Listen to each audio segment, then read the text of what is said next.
monolith. It was made for sacrifice. Again, using Google Earth, we've focused down on this particular area, and there on the ground is this strange sort of wedge-shaped facility that is there along this area of the inhabitants, where the inhabitants of Israel would have resided.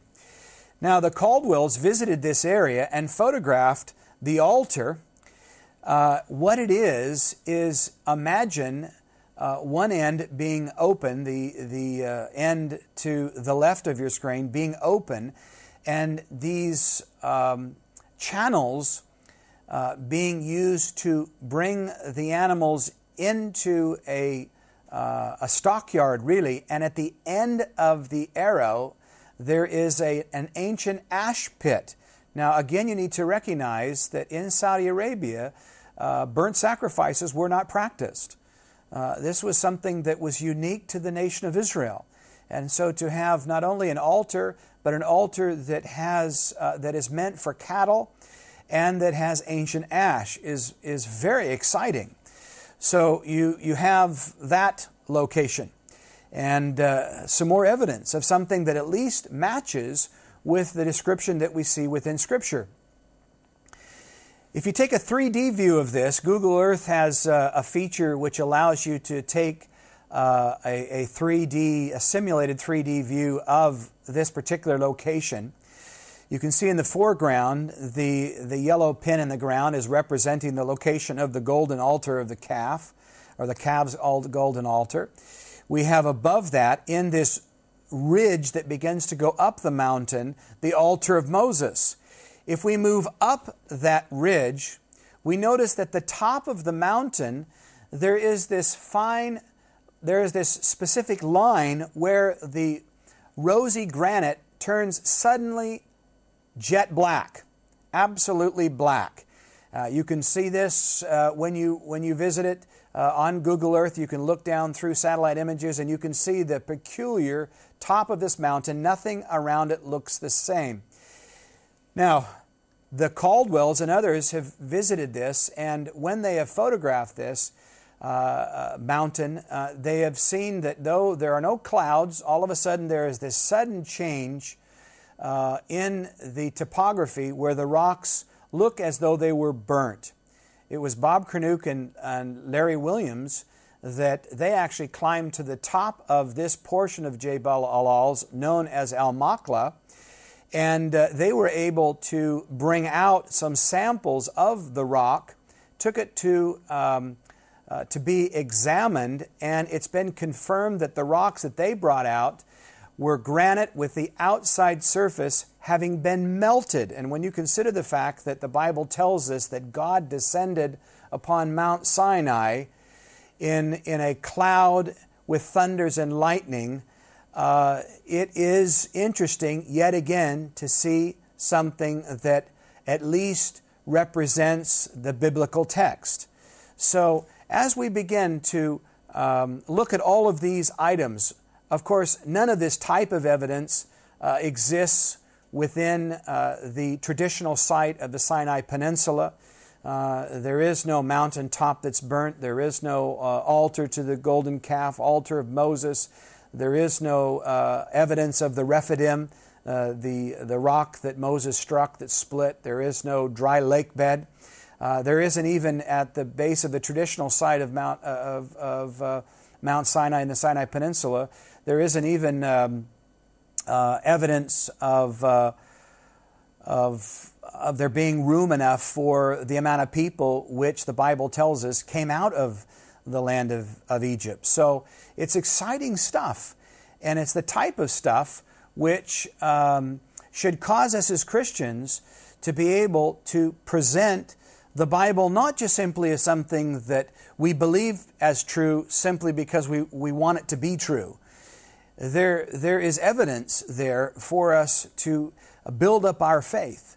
And so I hope that this has been an encouragement to you. We're going to open the phone lines now to those of you that would like to call in and discuss this. If this is something that you're interested in, or perhaps you've visited the traditional site of Mount Sinai and you have a point of view that you want to put across. Again, I'm only telling you this so that you can appreciate the fact that there are other alternatives that with regards to the evidence for the Exodus. One of the objections people will have oftentimes when you are sharing the gospel, they will object to the biblical accounts because they don't see any archaeological or geographical evidence. The crossing points of either Nueba and the Straits of Tiran both have some very compelling evidence for Mount Sinai not to be on the Sinai Peninsula but in Saudi Arabia. And it's interesting to note that the Saudi government have now cordoned off the entirety of Jebel al-Oz. They refuse to allow any Westerners to gain access to it. They have called it a military site. And you are arrested if you try to go and verify and validate any of this. That's why I find it fascinating that we're able to use some of the satellite technology and photography to be able to see stuff for ourselves. Julian, we have Julian from Watford. Hello, Julian. Hello. Hi. Yeah, I was interested to know, have they found evidence of, because like the Red Sea sort of drowned all the Egyptians and their chariots and everything, have they actually found evidence under the Red Sea of chariots or things like that, of spears and things like that?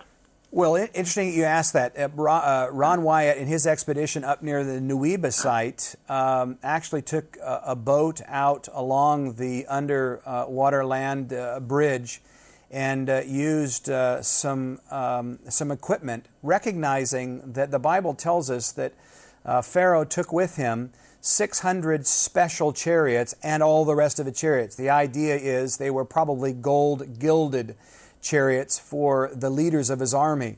Yeah. And there is some very interesting evidence in the coral which would indicate that there was certainly a sizable amount of these special types of chariots of this age, of the time of the Exodus, about 1500 BC. So, yes, there is evidence in the Gulf of Aqaba, not in the Gulf of Suez. There's no evidence there. Right, so they've actually found remains of chariots and things like that. Yeah, well, you know, we're talking about something that's 3,500 years ago, but at least there's something encased within. And the truth of the matter is the Saudi government don't like people in the Gulf of Aqaba going too deep there. So it's one of those that there is a little bit of evidence, but certainly more evidence for that than the position in the Suez Canal. But okay, so all right, they've definitely found stuff down there. Okay, all right. Ken from Wallasey. Ken, how are you? Very interesting, your program. But one, you mentioned that Moses had an altar where he sacrificed, but I find no evidence of him having cattle with him or sheep when they went to the wilderness, because God fed them with quail and manna. Yeah, that's right. No, they do have, because they will sacrifice throughout their sojourn there in the wilderness. They will have a sacrifice. In fact, later on, when they dedicate the tabernacle in the wilderness, they do so with oxen, with sacrifices. So they are there with them, and they were able to carry. In fact, Moses, that was one of the requirements that Moses gave before Pharaoh, was that they were able to not only take to go into the wilderness to worship God, but they said, we want to take our children and all of our cattle. Then, because he asked, they to go out and sacrifice. Yes. When you're talking about Exodus and the walk through the wilderness, there's no mention of having any cattle with them. Well, yes, it does. It says that they began with their cattle at the very beginning of the Exodus. When they leave after the